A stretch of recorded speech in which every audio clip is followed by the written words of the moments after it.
على محمد هو ابن مالكي أحمد رب الله خير مالكي صليا على النبي المصطفى وآله المسجلين شرفا وأسائل الله فيها.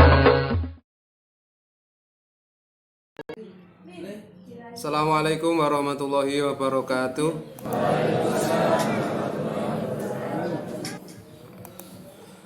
Bismillahirrahmanirrahim. Alhamdulillahirrabbilalamin. Wassalatu wassalamu ala asrafil anbiya wal mursalin wa ala alihi wa ashabihi ajmain. Amma ba'd. Hadratul muqtaramin ma'asyiral alimul ulama wal karimul kurama sahibul fadilah wal karomah, segenap rekan-rekan kita IPN PPNO Rantengelo, para pimpinan IPN PPNO maupun Ansor Banser yang saat ini berkesempatan hadir bermuajahah bersama dalam satu forum yang insya Allah senantiasa mendapat berkah karunia hidayah dari Allah Subhanahu wa Ta'ala. Amin. Patut kiranya detik ini kita ikrar syukur kehadirat Allah atas limpahan karunia-Nya yang mampu menghantarkan kita untuk bisa bermuajah dalam satu majelis yang insya Allah full barokah. Langsung saja kita lanjut kajian kita di minggu yang lalu. Setelah kita mempelajari fikih Imam Syafi'i, walaupun masih dalam kerangka yang masih umum juga sih, sebenarnya belum detail. Namun harapannya nanti setelah kita membahas dalil sahih sholat Nabi ala madhab Syafi'i secara gemblengan, nanti kita bisa membahas secara pervan. Jadi cara wudhu nanti secara spesifik kita bahas wudhu, babakan niat nanti kita bahas secara spesifik babakan niat, ngeten harapannya. Namun sebelum jauh ke sana, ayo kita mengenal siapa sih Imam Syafi'i, yakni mazhabnya yang kemudian menjadi kondang kaloka kuncoro di seluruh penjuru dunia. Sak ngalam dunia saat ini yang masyhur adalah mazhab Syafi'i. Walaupun 4 mazhab yang lain juga ada penganutnya, tapi lebih masyhur mazhabnya Imam Syafi'i.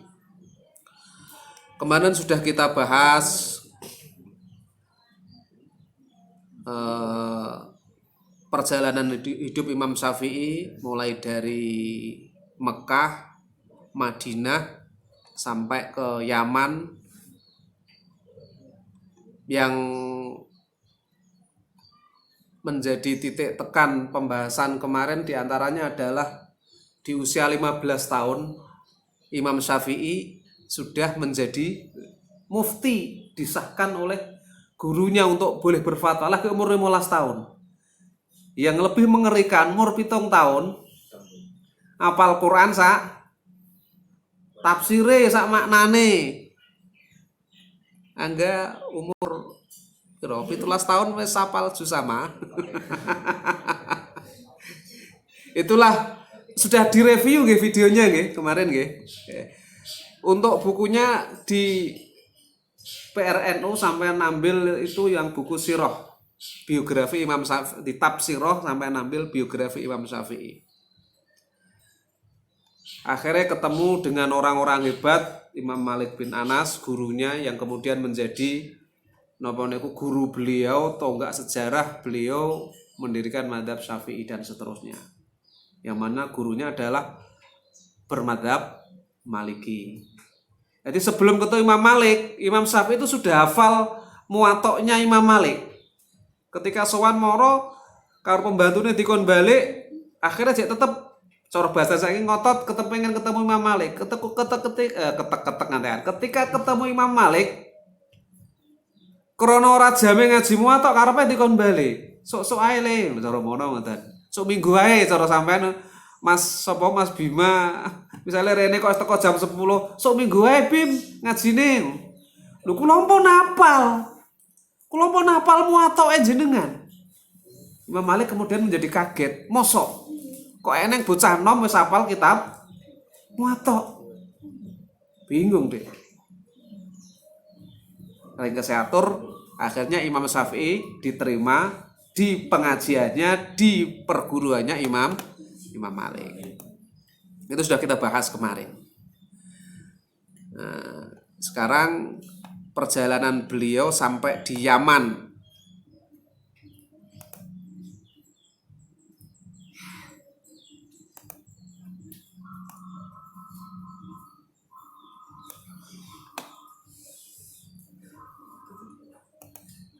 Di pada tahun 179 Hijriah, Imam Syafi'i harus menelan pil pahit dalam kehidupan akademisnya.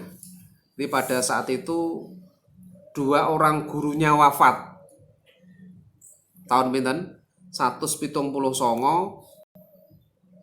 Hijriah. Sinten guru yang menopang, guru yang kemudian menjadikan dia orang hebat itu pada dasarnya enten kalih yakni Imam Malik bin Anas dan Imam Az-Zanji. Imam Malik ini adalah pendiri mazhab Maliki, Imam Az-Zanji adalah penganut mazhab Hanafi. Jenenge wong ditinggal guru kinasih, murid kinasih ditinggal guru kinasih. Pada tak 1 tahun, pada tahun itu rasanya nggih yo sedih ya. Sampai nek ditinggal mati gurune ngoten sedih apa mboten? Beneran, nek kayak gini selentik iya aku. Mau senangan nih mau. Syukur salah. Di Syekh Khalid Az-Zanji di Mekah, Imam Malik bin Anas di Madinah. Jadi di Mekah itu beliau ngaji nenggone Imam Khalid bin Zanji. Tapi karena beliau adalah model-modelan wong sing nggih teguh hati, teguh jiwa, nggih tetap tegar. Salah satu contoh ketika kecil beliau itu kan sudah meninggal bapaknya. Ibunya juga orang hebat, ibu Imam Syafi'i iki. Jadi yang ngeragati, yang nirakati sampai mengantarkan Imam Syafi'i menjadi orang hebat. Jadi sejak kecil sudah biasa hidup berat. Melano yo terbentuk menjadi sosok jiwa yang sangat tegar. Jadi walaupun gurunya meninggal tidak kemudian menjadi larut dalam kesedihan. Artinya ya ilmu bisa dicari dari jalan yang lainnya, masih ada sumber ilmu yang lainnya. Kayak sampean pandemi ora oleh ngaji terus meneng ning omah, ya jangan gitu. Kita tetap harus ngaji.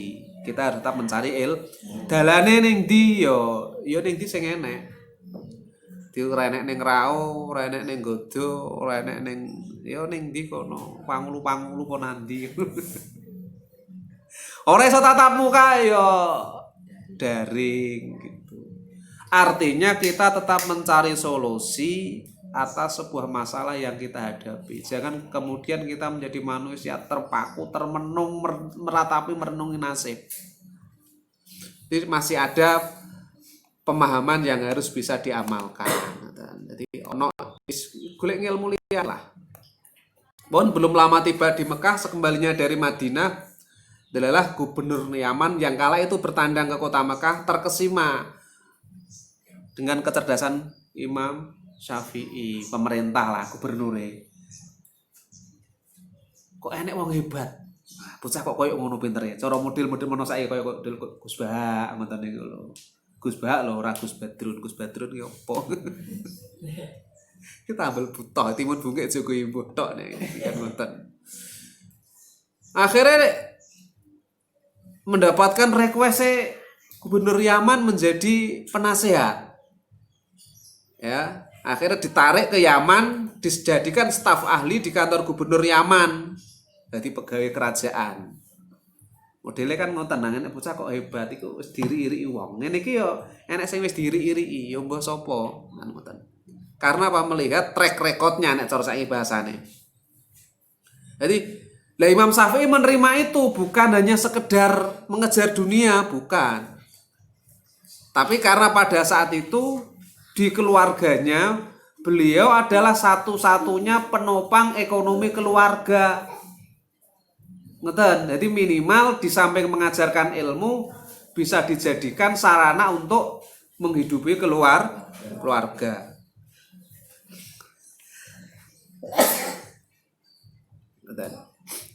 Jadi beliau satu-satunya yang menjadi penyangga perekonomian dalam keluarga. Jadi selain fokus dalam menimba ilmu. Nah, pada waktu itu umur Imam Syafi'i lagi umur 29 tahun. Umur 29 tahun. Wis tuntas selesai dengan keilmuannya dan bahkan di saat 15 tahun sudah berfatwa. Imam Syafi'i. Nah, imam yang lain kene ya saya jeneng Imam Syafi'i ya. Anaknya sapi. Walau demikian, selain bekerja, beliau juga tetap mencari ilmu dengan berguru ke beberapa ulama Yaman sekaligus. Jadi dia ning kono kamu ketika mendapatkan pekerjaan saat ini biasanya kan bar ko pondok, bar kuliah, mergawi. Biasanya piye? Lah ya fokus golek duit tok kuwi ae. Tidak berusaha untuk menambah khasanah ke ilmu. Imam Syafi'i boten. Di samping bekerja beliau juga tetap mencari ilmu. Ning kono. Jadi ulama-ulama Yaman ki sapa ning kono digoleki. Lah umur 29 krana pas waktu itu ya masih jomblo. Sampeyan umur berapa, Mas? 20. Lah. Imam Syafi'i umur 29. Imam Syafi'i umur 29 sik jomblo. Krana orang hebat, ya otomatis biasa atau akeh sing ngiri-ngiri. Akhirnya di situ menikahlah beliau dengan seorang wanita mulia yang bernama Hamidah binti Nafi, yang mana beliau ini masih ada garis keturunan darah dengan sahabat Utsman bin Affan. Nah, biasa angger barabi biasanya kan terus duwe anak, ngono kuwi kaya biyen Mas. Nek biyen ngono ya ngono saiki ora ndang duwe anak ngono kuwi ya bingung, biasanya nyuntik-nyuntikno, nyuwuk-nyuwukno, njamuk-njamukno ngoten. Dari perkawinan beliau ini kemudian dikaruniai seorang putra bernama Abu Usman Muhammad dan dua orang putri bernama Fatimah dan Zainab, dia anak telu. Jadi Imam Syafi'i iki anake telu. Anakku ya wis telu ketae. Sedengan. Mong beliau satu putra, dua putri, Abu Usman Muhammad dan Fatimah dan Zainab. Hasil pernikahan dengan sinten? Seorang Hamidah. Keturunan masih ada jalur keturunan sahabat Utsman bin Affan. Jadi perjalanan beliau ke Yaman itu dapat diambil kesimpulan ada 2 poin yang didapatkan. 1, pekerjaan. 2, pernikahan. 3, peranakan. Di samping menuntut ilmu. Jadi menuntut ilmu, kerja ya tetap golek ilmu. Lah udah gak gitu ya anak. Untuk apa? Generasi berikutnya. Setelah dari Yaman, perjalanan beliau menuju Baghdad. Jadi sebelum kepergian gurunya Imam Malik pada tahun 179 Hijriah, Imam Syafi'i pernah ke Kufah. Kufah, Baghdad nggih ya padha-padha Irak untuk berguru kepada ulama yang ada di sana. Jadi kiai niki kono sapa? Kaya sampean ning wilayah kene iki kiai niki sapa sing alim sampean parani ngaji. Engko ning wilayah ndi kono sapa kiyaine ngaji. Ora njaluk suwu. Saniki wong kan kadang-kadang niku ngenes kula. Lho mara ning gone kiai iki lho sok takoke iki ora takok ngilmu. Iki kula niku kok dangu mboten payu-payu rabi. Jodoh kula teng pundi. Iki garangan model opo. Jadi dianggap kadang-kadang kiai kaya dukun. Ya Allah ya Rob, merendahkan derajat kiai. Takok ngilmu nggih. Sampe nek sowan gone kiai takok ngilmu minimal njaluk donga. Ya njaluk donga payu rabi ngono balikne. Imam Syafi'i ngoten biyen. Di satu daerah ana wong alim sapa diparani. Dia datang untuk tanya tentang ilmu. Lah, di sana di kota Kufah beliau atas bekal yang diberikan oleh Imam Malik, Imam Syafi'i bertemu dengan Imam Abu Yusuf dan Imam Muhammad bin Hasan. Beliau berdua ini adalah murid senior dari Abu Hanifah. Siapa Abu Hanifah? Imam madhab Hanafi. Keduanya begitu menghargai sosok Imam Syafi'i karena kapasitas ilmu yang ada padanya. Begitu pula sikap Imam Syafi'i kepada keduanya. Jadi walaupun secara madhab beliau ini berbeda, namun masing-masing saling menghargai. Kenapa? Karena melihat kapasitas keilmuan. Nek di sekitar kita kan tidak. Biasanya menghormati seseorang karena kapasitas kekayaan. Ora kok kayak iso apa ngilmune piye mboten, tapi kan duwe apa, omahe piye dadi apa kan ngoten biasane. Itu sekarang. Ya wis lah. Yo enak yo pancen koyo ngene kan ngoten.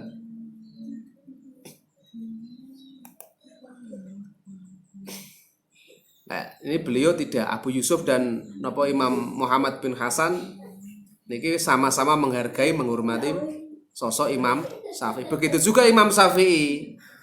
Nah, ketika Imam Syafi'i bermukim di kota Kufa ini, kira-kira ada 2 tahun di sana.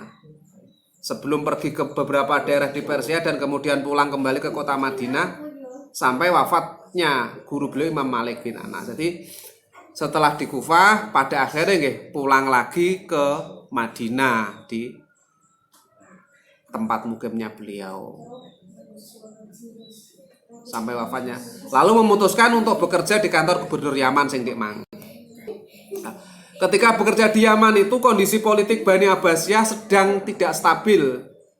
Sebabnya adalah adanya desas-desus bahwa pihak Syiah di Yaman akan keluar dan memisahkan diri dari kekuasaan Bani Abbasiyah. Sempat cara sakniki yo ada indikasi makar lah. Sampai pada puncaknya nanti Imam Syafi'i dituduh Syiah. Karena sudah urusan politik, lah Syiah ini desas-desus akan memberon. Imam Syafi'i dikait-kaitkan bahwa beliau juga termasuk aktor pelaku buhut atau makar yang akan memberontak pemerintah Yaman. Wis nggone politik ngoten niku, kejam.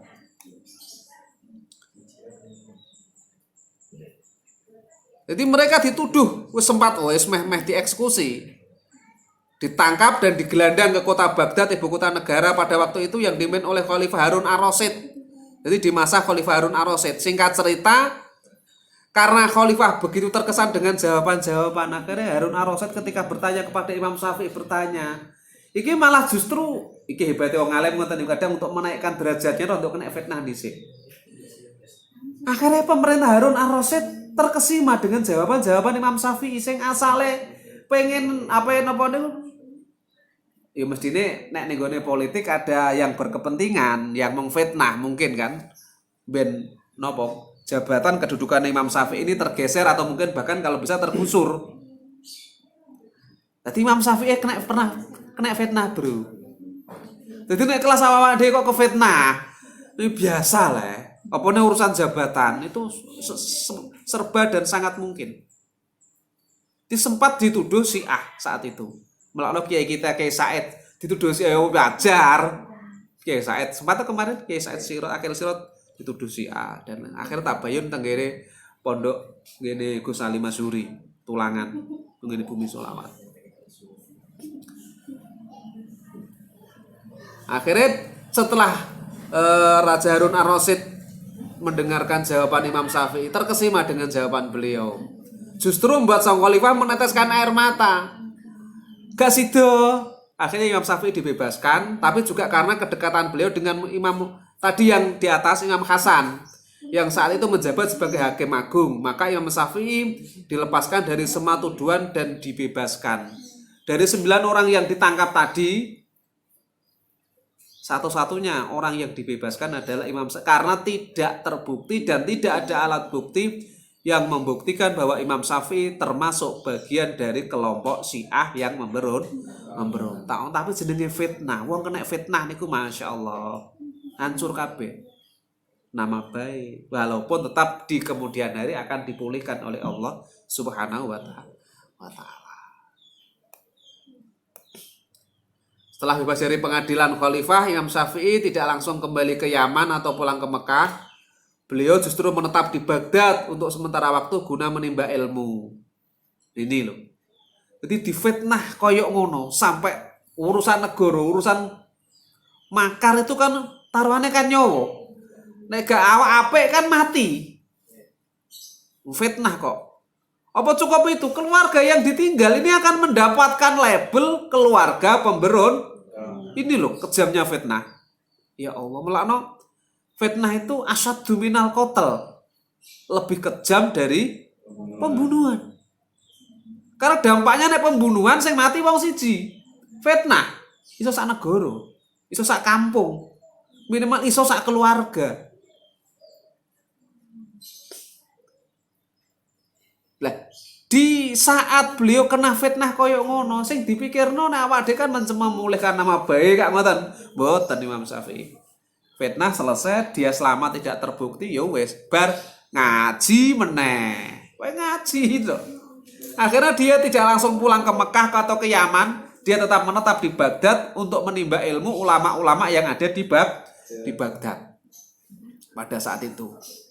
Sebagaimana diketahui pada waktu itu Baghdad adalah ibu kota yang menawarkan segala kemewahan termasuk perihal ilmu pengetahuan. Pada saat itu negara atau kota yang paling maju di sana adalah Baghdad, ibu kota Irak saat ini.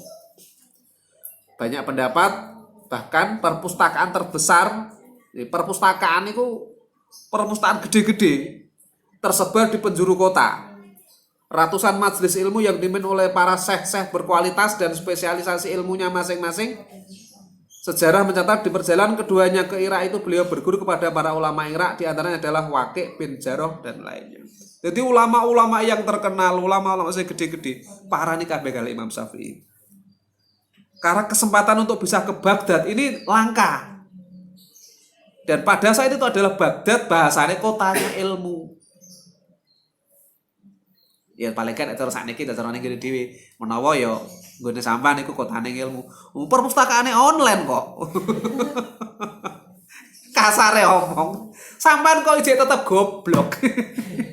Iki ora salah sapa-sapa. Iki pancen salah sampean dhewe. Jajal lho saiki lho. Apa teh kok opo sampean kono wis eneng kabeh buku-bukune iki to. Ora iso maca kitab sing wis dadi terjemahan eneng. Yo jajal. Bahasane sampean kok goblok, saru. Wong ilmune enek kok. Aku ra mondok kuwi ndek biyen. Ora nek pondok nek sampean gelem belajar sekarang pun tetap insyaallah iso dadi ngerti. Karek berikutnya nanti tabayun. Niki kiai iki saya mendapatkan ilmu seperti ini benar apa tidak. Tinggal seperti itu saja sih. Nek sampean gak gelem ngaji lho.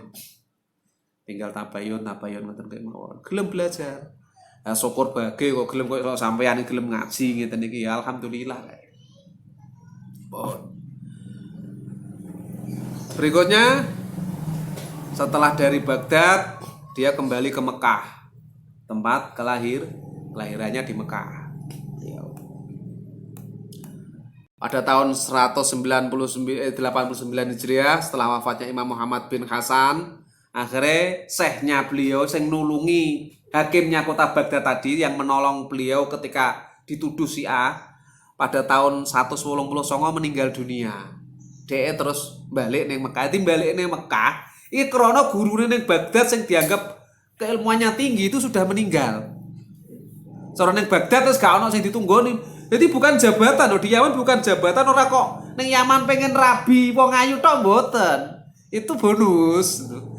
Akhirnya dikei pangkat karo raja untuk bojo ayu itu bonus. Tapi target utama Imam Syafi'i adalah ilmu. Ning Yaman wis cukup, ngaleh ning Baghdad. Ning Baghdad difitnah. Oh gak ngaleh. Harusnya dia kan cara ngaleh kan melayu melarikan diri kan ketika dituduh Syiah tadi, dituduh pemberontak. Jadi bukan hanya karena Syiahnya, karena saat itu kelompok Syiah akan memberontak. Dan dikaitkan seakan-akan Imam Syafi'i adalah pengikut oleh ono Syafi'i yo berontak ngoten asal usule. Jadi wes bukan hanya semata-mata karena urusan Syiah. Karena Syiah saat itu akan memberontak Harun ar-Rasyid di Baghdad. Harusnya seandainya beliau pindah kan saat itu Wong dia tidak Syiah kok. Dia tidak memberontak kok. Atau seandainya dia memberontak, harusnya pada saat itu dia lari biar selam. Tapi tidak dilakukan Imam Syafi'i. Tetap di Baghdad kan nunggoni ilmu. Justru ketika sumber ilmu ini sudah meninggal dunia, Syekh Hasan itu lagi dia kembali pulang kampung balik neng Mekah. Kenapa? Sing ditunggu neng Baghdad wis gak ono. Yakni Syekh Hasan sudah meninggal. Muhammad bin Hasan kembali ke kampungnya, pulang kampung yakni di Mekah. Nah, ketika di Mekah itulah kemudian dia membuka majelis ilmu di Masjidil Haram, buka halakoh. Yo neng di teko Trenggalek tuh. Akhirnya pulang kampung teko omah lagi buka halakoh yo kira-kira dari yo ngene iki, kira-kira lho, kira-kira. Jadi ora kok langsung boten ya buka apa. Sampai harapannya ya seperti itu. Mulai ke pondok ning omah ya ngulangi cah cilik-cilik ngono iku. Jangan diam. Mulane tadi saya sampaikan, kula ngesakno bar ke pondok terus belas.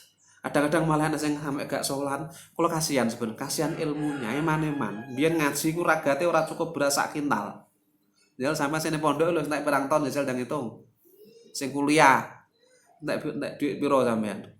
Terus belas ora digawe apa-apa ngoten niku lho, jajal. Cara wong hitung-hitungan ora wong tekor. Rugi to nggih? Rugi malah nek iso ya, nek Mbah Mansur Salim biyen mulih ke pondok ya ngadep dampar. Rai tipe santri mung siji. Sopo? Anake dhewe.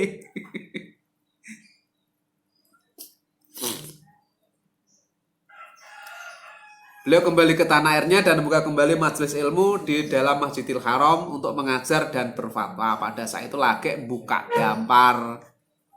Dan pada saat itulah cikal bakal mulai dikenal fikih Imam Syafi'i yang menjadi satu madhab tersendiri. Meskipun beliau tetap menaruh rasa hormat yang begitu tinggi kepada gurunya Imam Malik yang menjadi muasis madhab Maliki.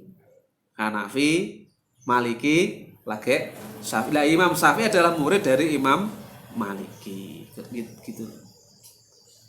Jadi cikal bakalnya nggih cilik-cilikan ning Mekah, kembali pulang kampung ning Masjidil Haram buka kajian, buka halaqah. Baru saat itulah dikenal berdirinya madhab Syafi'i. Pola-pola Rasulullah dalam beribadah dan muamalah yang diterjemahkan dengan gaya pola pikir Imam Syafi'i. Kenapa kok tidak mengikuti madhab Maliki? Pertanyaan saya tadi kan guru Imam Maliki. Karena situasi dan kondisinya sudah berbeda. Dalam fikih Syafi'i pun nanti di belakang ada qaul qadim dan qaul jadid. Jadi fatwa-fatwa Imam Syafi'i tentang Rasulullah di Irak dan fatwa-fatwa Imam Syafi'i tentang Rasulullah ketika beliau ada di Mesir. Karena Irak dan Mesir itu beda. Apa nanti gawe ning Asia? Apa ning mbok gawe ning Pangulu? Ngoten lho. Jadi kok enek wong dengan sombongnya langsung Rasulullah. Piye caramu? Wong kowe maca bismillahirrahmanirrahim langsung a i u kok. A i u a u an ani a naminal muknima i ami a a. Paham gak ini? Ini lho ini gak maca biografi, gak maca sejarah, ndak paham kita. Tapi dengan kita membaca sejarah, oh ngono to larah-larah. Di walau demikian, beliau tetap menaruh hormat kepada gurunya Imam Maliki. Akhirnya beliau meramu pendapat-pendapat fikih dengan menggabungkan dua metode atau dua madrasah besar kala itu, yaitu madrasah ahli hadis yang dikepalai oleh Imam Malik bin Anas di Hijaz dan madrasah ahli ra'yu yang tokoh utamanya adalah Imam Abu Hanifah. Jadi mazhab Syafi'i ini adalah ramuan dua mazhab besar, yakni mazhab ahli hadis yakni Imam Maliki, mazhab ahli ra'yu logika yakni Imam Hanafi. Jadi kalau di mazhab Hanafi ini lebih condong tentang logikanya, di mazhab Maliki condong dominan ahli hadisnya. Imam Syafi'i digabungkan mazhab ahlul hadis dan mazhab ahli ra'yi, lahir ya mazhab Imam Syafi'i. Imam Syafi'i nanti lagi diikuti mazhabnya Imam Hambali. Ngoten lho lara-lara ini. Mazhab pada saat itu sebenarnya banyak, tapi yang muktabar dan masyhur menjadi panutan orang-orang besar ya hanya 4 ini. Sumbernya tetap satu dari Rasulullah Muhammad Shallallahu Alaihi Wasallam. Walaupun berbeda pendapat, ya tetap dia dihargai. Lah Imam Syafi'i asale kon ndi apa ketemu Imam Hanafi? Mboten, pun sudah tidak selevel Imam Hanafi, Imam Syafi'i sudah jauh. Tapi ketemu dengan murid ring satunya Imam Hanafi. Siapa? Ya ini tadi Imam Yusuf sing nulungi ning Baghdad mang. Itu ulama Hanafi ya. Imam Yusuf, Abu Yusuf dan Muhammad bin Al-Hasan yang menjadi hakimnya kota Baghdad tadi loh, Hakim Harun Ar-Rasyid. Itu ulama madhab Hanafi. Nah Imam Malik beliau ketemu langsung dengan Imam Malik, berguru langsung. Nah Imam Hanafi beliau ketemu dengan murid-muridnya Imam Hanafi, Imam Abu Yusuf dan Imam Hasan iki wau. Yang Imam Hasan kemudian tadi menjadi hakim agung di Baghdad, rajanya Harun Ar-Rasyid yang menolong beliau ketika mau dieksekusi, dianggap dituduh, difitnah sebagai pemberontak. Jadi sudah generasi kedua tentang Imam Hanafinya. Tidak ketemu langsung dengan Imam Hanafi. Tapi beliau sangat hafal. Ini loh kelebihannya Imam Syafi'i dengan madhab Hanafi. Urung ketemu Imam Malik wes apal kitab Muwatta'nya Imam Malik. Sampai kan apalnya hadisnya kan kullu bid'atin dalil kunci Inggris. Lo ngene kok apa taklid kok moh iki lho. Dasarmu apa gak taklid iku? Hadise yo cok kuwi yo. Beliau sangat menghargai para pendahulu-pendahulu. Banyak pendapat-pendapat beliau yang dikumpulkan pada fase ini yang kemudian disebut sebagai Qaul Qadim. Qaul Qadimnya Imam Syafi'i. Di pada fase itu, ya ini fase-fase di ketemu di Baghdad nih wau, di Irak. Kemudian disebut dengan pendapat Qaul Qadim. Di antara murid beliau yang terkenal pada fase ini adalah Imam Ahmad bin Hambal dan Ishaq bin Ruwaih. Imam Ahmad bin Hambal ini kemudian nanti berikutnya adalah pendiri madhab Hambali. Wes bar kok Mekah, dilanjut perjalanan beliau balik ning Baghdad. Jadi lho nek wong alim pancen kudu ngono. Tujuannya biar ilmunya itu di setiap tempat ada atau enggak sejarah keilmuan beliau. Ono tipete ngilmune. Ya ning Pangulu, ya ning Kelo, ning Jeruk, ning Matar, ya ning Tepus, ning Kalangan ngono lho Mas. Kira-kira ngono kita napak tilas. Kaya sampean yo ngono. Ora mung sak nggon tok. Kita napak tilas. Ada tancapan tonggak ke ilmu. Soben harapannya soben lebih tukul, ndak harus sekarang. Bisa jadi mungkin sekarang. Di perjalanan hidup Imam Syafi'i benar-benar sebagian besar diisi dengan ilmu baik mencarinya ataupun mengajarkannya. Nah, sebagaimana tahun-tahun sebelumnya ngoten tahun 195 Imam Syafi'i kembali melakukan perjalanan ilmiahnya. Kali ini beliau balik ning Baghdad yang kedua. Yang pertama tadi ning Baghdad terus sampai dituduh Syiah. Mulai ning Mekah, buka halakoh awal titik sejarah permulaan madhab Syafi'i. Wes mulai ning Mekah terkenal melakukan perjalanan ngaleh balik ning Baghdad malih yang kedua. Lah nyapa kok milih Baghdad untuk menjadi tempat persinggahan? Ya balik pada saat itu karena memang Baghdad itu adalah kota ilmu. Yang kedua, karena pada saat itu Madinah yang merosot setelah Imam Malik bin Anas ning Madinah niku keilmuannya mulai merosot, wis mulai sudo lah, gairah. Cara koyo sampean ngono gairah untuk mengkaji ilmu itu sudah mulai berkurang. Sehingga pada waktu yang sama di belahan bumi lainnya, yaitu di Baghdad pun sedang berada pada puncak keemasan dalam hal ilmu pengetahuan. Tapi di sisi lain yang Baghdad pada saat itu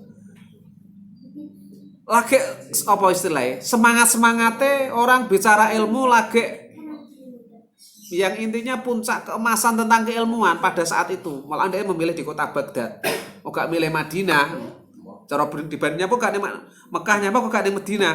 Karena yang Madinah setelah ditinggal Imam Malik, harusnya nek cara ke Mekah dia kan yo nggone kiyaine neh nang Madinah. Mboten, dia memilih Baghdad karena saat itu Madinah setelah pasca meninggalnya Imam Malik iku wis gak semangat bicara keilmuan. Motor itu sudah ada fasenya. Cara kok nggone dewi tahun berapa, masa siapa, keilmuan ini nah nom-noman tuwek-tuwek ado seneng ngaji di apaan masanya siapa itu nanti akan ada, sampean akan bikin sejarah semacam itu. Di sana pun sama waktu itu. Jadi nyapa kok milih Baghdad gak Madinah? Karena pada saat itu yang mengalami masa keemasan dalam hal keilmuan adalah kota Baghdad. Kok gak Madinah? Madinah setelah ditinggal oleh Imam Malik bin Anas, ini semangat keilmuannya sudah mulai menurun. Malah Imam Syafi'i milih ning gone Baghdad. Di situ terkumpul di dalamnya madrasah ahli hadis dan madrasah ahli ra'yu.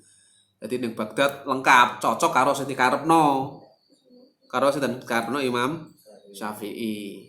Karena ruhnya madhab Syafi'i adalah ilmu dari madrasah ahli ra'yu, Imam Hanafi berarti, dan ilmu ahli hadis Imam Malik. Jadi mencari jejaknya Imam Malik wis gak ning gone Madinah neh dhek nututi ning gone Baghdad.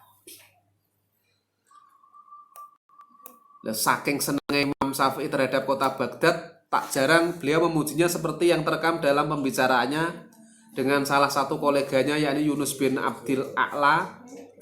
Imam Syafi'i bertanya kepadanya, "Pernahkah engkau berkunjung ke Baghdad?" Jadi saking hebatnya kota Baghdad pada saat itu. Wes tau roh Baghdad tau roh. Ndak ngomong saiki. Walah, kowe ora roh Baghdad berarti urung tau roh donya. Nah, padha karo sampean lho. Kowe ngopi apa ora? Gak, kopi ireng. Lah enek kopi jos di Risma. Kok tukang ngopi urung tau ngopi nggone Risma. Berarti ngopimu ijek ecek. Ya cara tunggale ngono iku lho. Lho niki nggih ngoten. Cah wedok mbok omong ngene ora kaget. Cah wedok yo kowe tau blonjo ndi nggone wiwi alah ono kono lho apa KDS apa nek iki urusane bungane iki kowe blonjo kok urung tau rono iku ora padha karo wong urung tau urip blonjo kok temen ngidul masjid. Andalane bojoku kan rono. Rono ngutang sisan.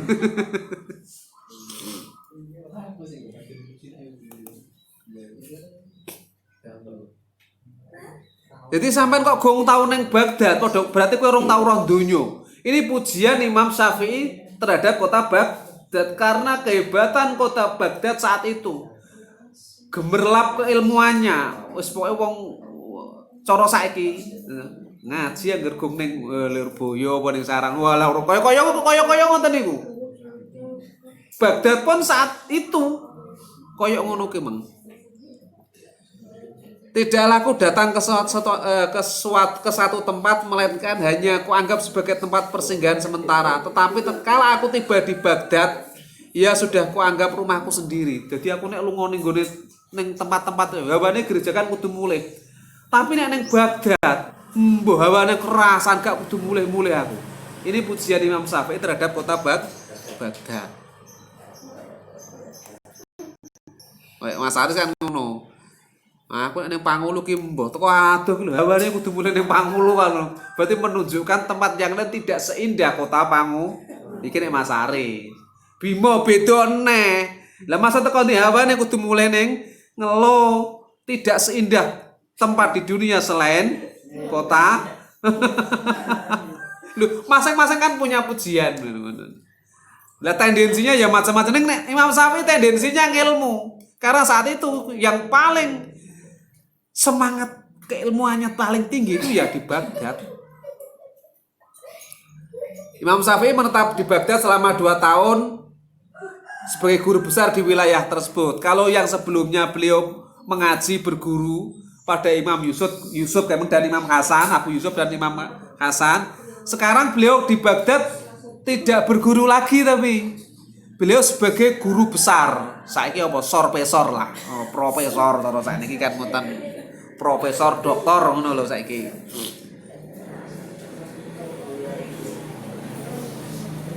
Hingga beliau kembali ke Mekah beberapa saat sebelum akhirnya balik lagi ke Baghdad. Jadi yo balik di Mekah berapa saat balik neng Baghdad. Ora terus neng Baghdad tok ya Mekah ning Baghdad, ning Mekah ngoten.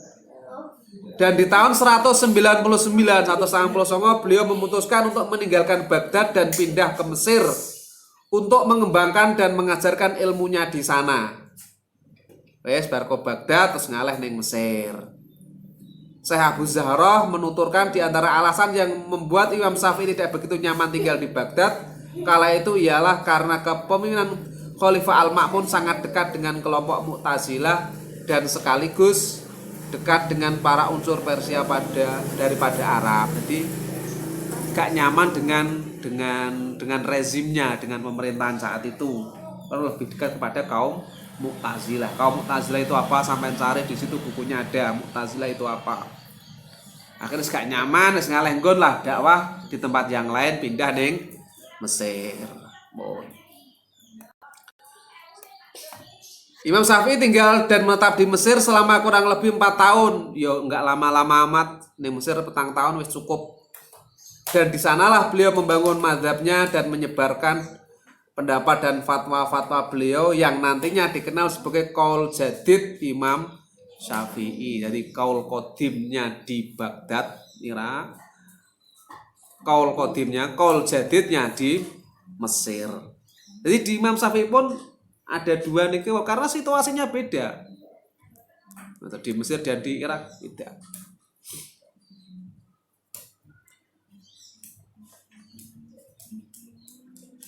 Di Mesir Imam Syafi'i bertemu dengan Imam Lais bin Sa'ad untuk saling bertukar ilmu dan wawasan satu sama lain.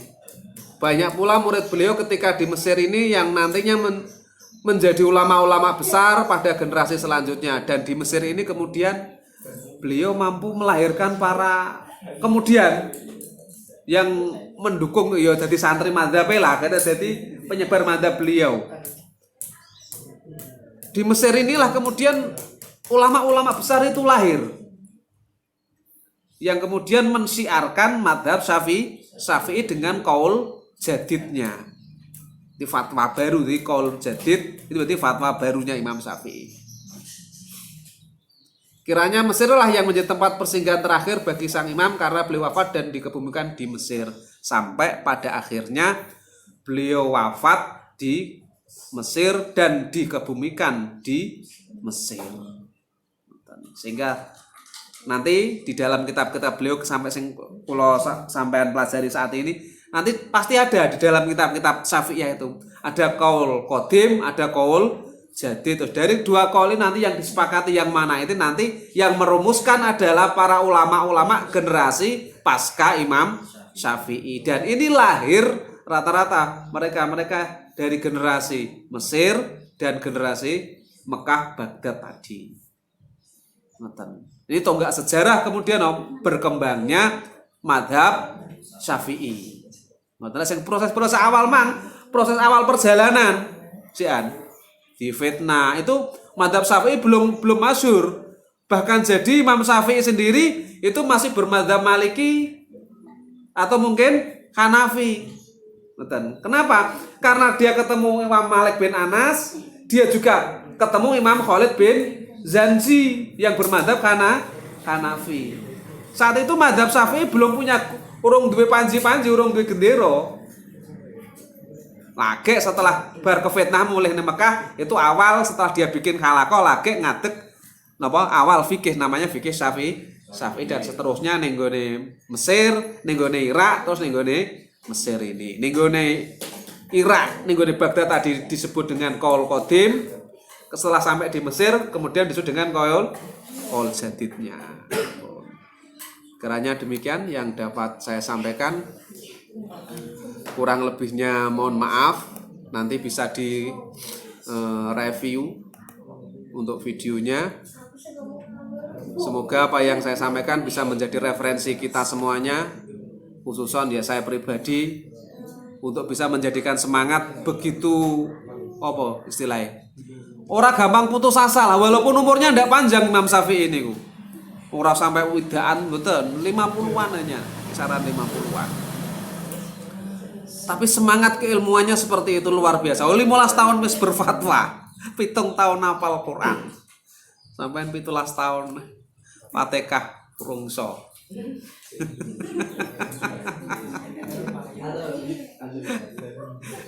Wis muga-muga kula sampean sedaya barokah ilmu Imam Syafi'i Allahumma amin. Kurang lebihnya mohon maaf wal afu minkum. Assalamualaikum warahmatullahi wabarakatuh. Waalaikumsalam warahmatullahi wabarakatuh. على محمد هو ابن مالكي أحمد رب الله خير مالكي صليا على النبي